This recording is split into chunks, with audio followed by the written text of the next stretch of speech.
pada acara titik bersua ini, saya mengajak kepada seluruh sahabat sua itu untuk lebih mengenal diri kita lebih dalam lagi.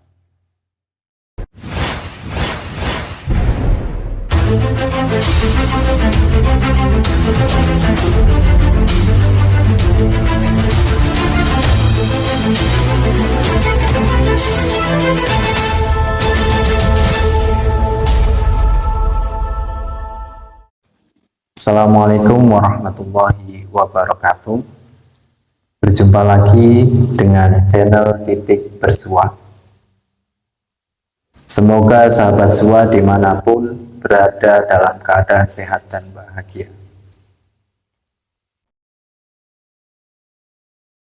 Mari pada kesempatan ini Titik Bersua mengajak kepada sahabat sua semuanya untuk lebih mengenal diri. Rutinitas kesibukan terkadang membawa kita semua pada lupa diri. Seperti rutinitas kerja, rutinitas kita sebagai pekerja, rutinitas kita sebagai mahasiswa, rutinitas kita sebagai petani, rutinitas kita sebagai pedagang, rutinitas kita sebagai pendakwah, rutinitas kita sebagai selebritis, rutinitas kita sebagai penjual makanan, rutinitas kita sebagai pekerja di bus, kereta, pesawat, dan lain sebagainya. Itu membawa pada kita pada tahap kita itu tidak mengenal diri kita. Apalagi di era internet ini dengan dunia digitalnya menawarkan suatu hiburan ataupun suatu informasi yang sangat gampang kita dapatkan sebagai makhluk yang ketika lelah menjalani aktivitas ataupun rutinitas itu banyak sekali tawaran berbagai macam informasi. Dan kita sudah paham sebenarnya semuanya bahwa apa yang ditawarkan oleh media digital itu kebanyakan semuanya adalah hiburan. Yang menawarkan berupa kesenangan, menawarkan berupa informasi apapun yang ada di belahan dunia. Kalau boleh dikatakan, kita sekarang hidup dalam dunia tanpa sekat. Orang yang ada di Jawa bisa melihat orang yang ada di Sumatera, orang yang ada di Kalimantan bisa melihat orang yang ada di Bali, orang yang ada di Bali bisa melihat di Malaysia dan lain sebagainya. Ini menandakan bahwa dunia digital sangat membantu kita untuk mempermudah kita mengakses berbagai macam informasi, dan sebagian besarnya itu adalah menawarkan kita kepada kesanaan. Sudahkah kita meluangkan waktu untuk memikirkan diri kita sendiri? Minimal kita itu berkontemplasi untuk mengenal diri kita, siapa kita, dan sebenarnya kita itu adalah makhluk apa.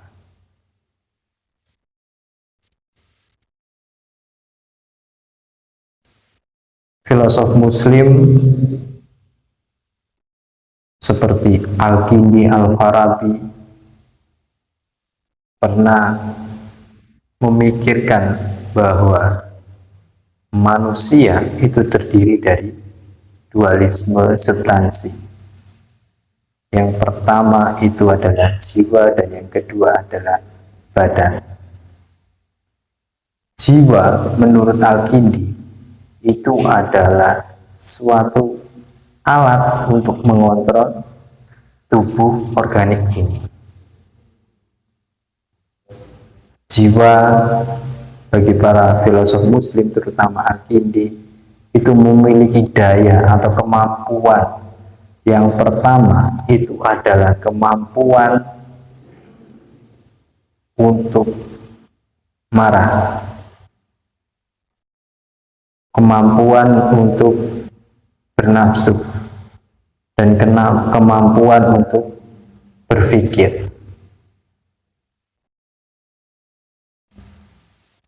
Dua daya yang dimiliki oleh jiwa manusia, terutama daya bernafsu dan daya pemarah, itu hampir semua dimiliki oleh hewan, makhluk yang namanya hewan, termasuk kita di dalamnya. Sebenarnya kita itu tidak ada bedanya dengan hewan apapun dalam hal memiliki nafsu dan marah. Karena bagaimanapun dua unsur itu adalah unsur alamiah yang ada pada tubuh hewan. Unsur untuk mempertahankan diri, unsur untuk berkembang, dan unsur untuk berkembang biak. Tapi ada satu lagi yang tawaran yang dijelaskan oleh Al-Kindi dalam kemampuan jiwa, yaitu adalah jiwa berpikir. Dan di karyanya Al-Kindi itu lebih banyak mengulas yang namanya jiwa berpikir. Nah, jiwa berpikir inilah yang membedakan manusia dengan hewan lainnya. Karena apa?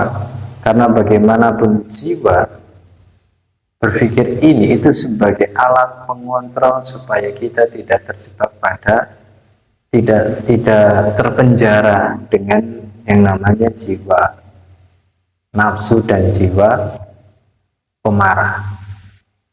Ketika jiwa nafsu dan jiwa pemarah itu mengalahkan jiwa berpikir, maka secara otomatis kemanusiaan yang ada dalam diri manusia itu sendiri itu akan mulai terkikis.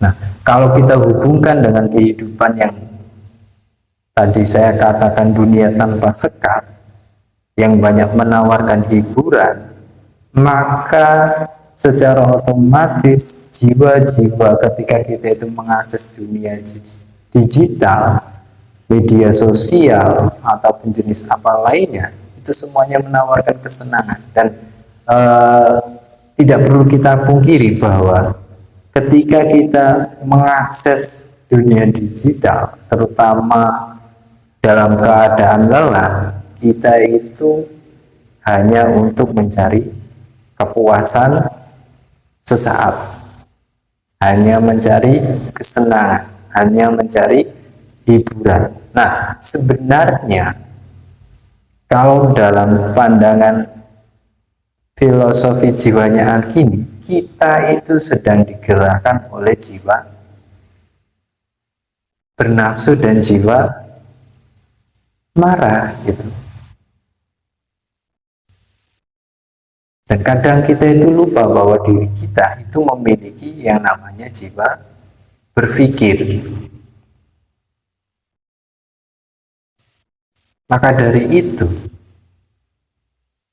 sebagaimana yang sudah dijelaskan oleh Al-Kindi, sudah saatnya manusia itu tidak terbelenggu oleh yang namanya jiwa bernafsu dan pemarah tadi. Al-Kindi yang hidup pada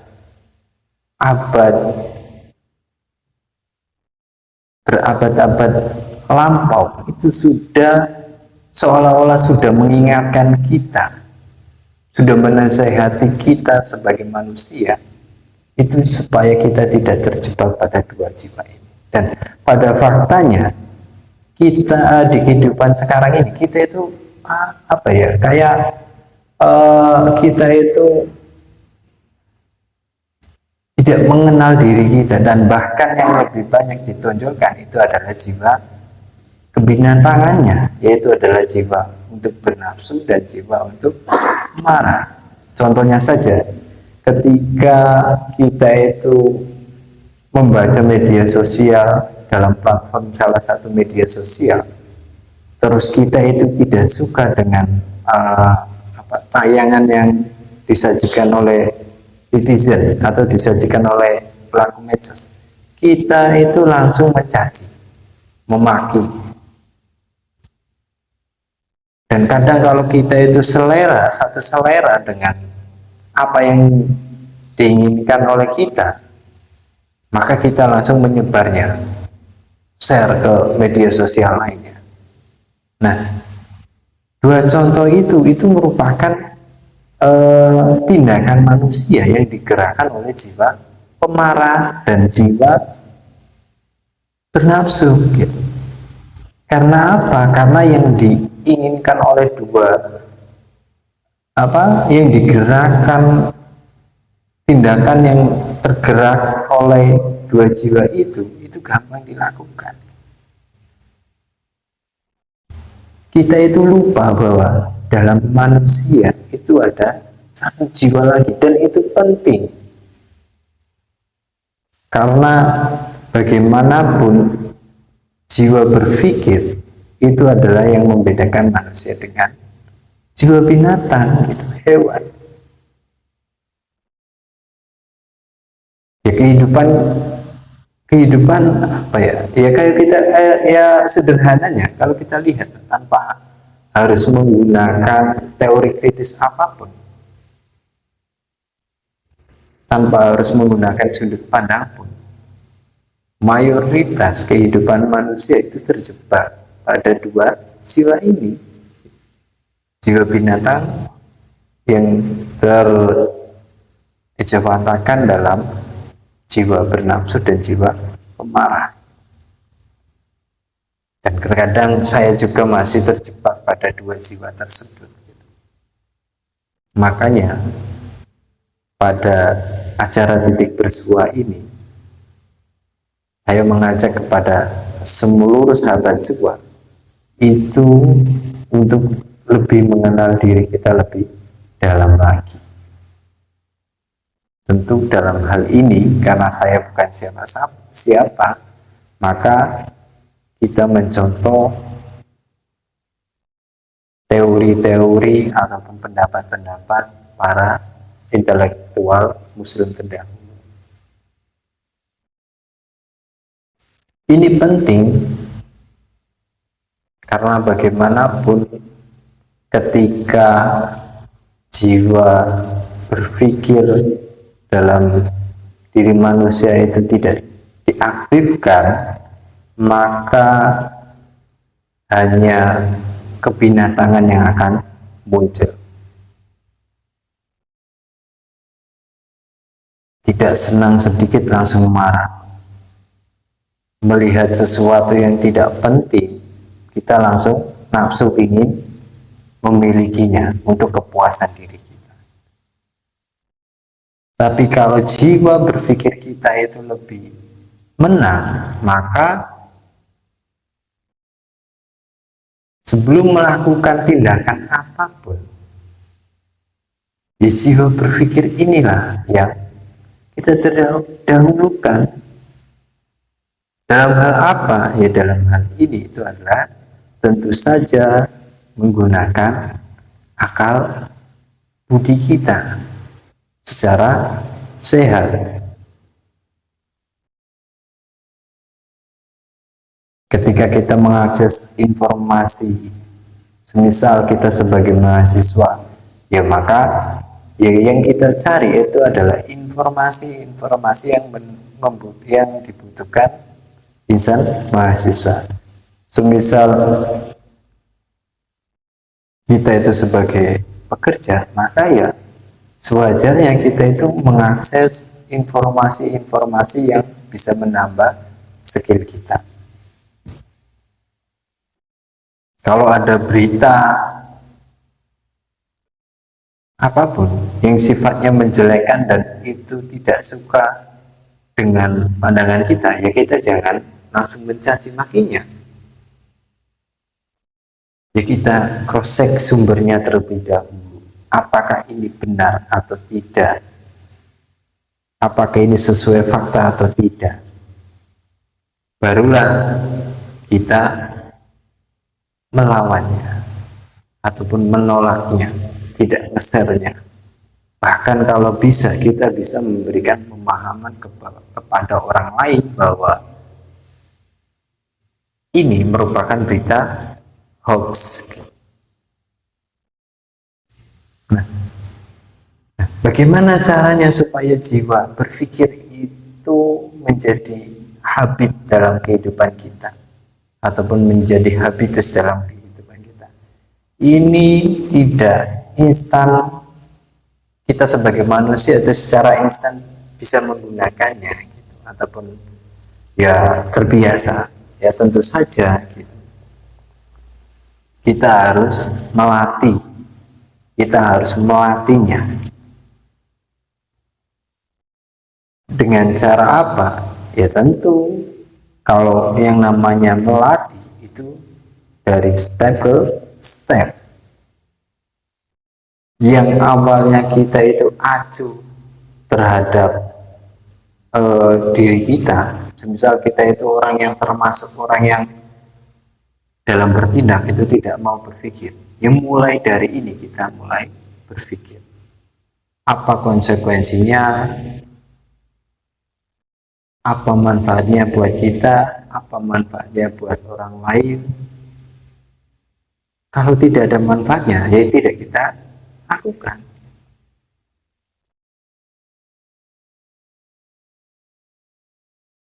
Sederhana, tetapi sulit untuk kita implementasikan dalam kehidupan sehari-hari. Sebagaimana di awal bahwa kita itu sudah terjebak dalam rutinitas yang sangat padat gitu, yang terkadang membuat diri kita tenang. Kalau boleh kita perlu renungkan lagi, itu adalah kata-kata dari sufi, dari para sufi. Barang siapa yang mengenal dirinya, maka akan mengenal Tuhannya. Sekian dari saya. Wassalamualaikum warahmatullahi wabarakatuh.